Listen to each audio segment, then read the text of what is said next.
The internet is everywhere. It has become an essential part of most people's lives. However, for some people, the internet is not so easy to access, which people call the digital divide.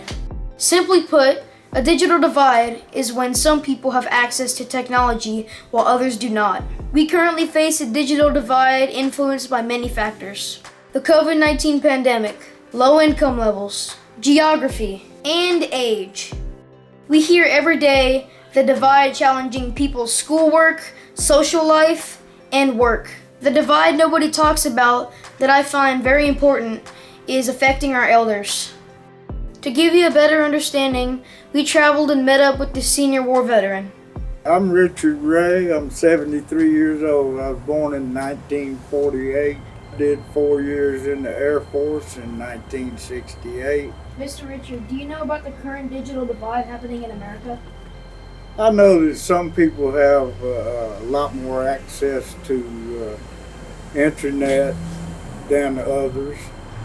Do you think your generation has more or less access to the internet and technology? A lot of older people are on a fixed income. To have full access to the internet, one needs a desktop, laptop, Wi-Fi. How do you get access to the news? I read the newspaper daily.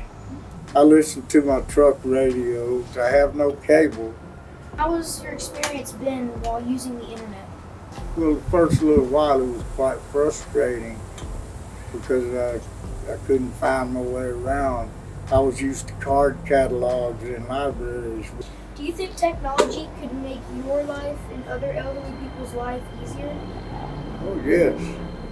I know that I'm going to get older and I won't be so enthused about going to the store.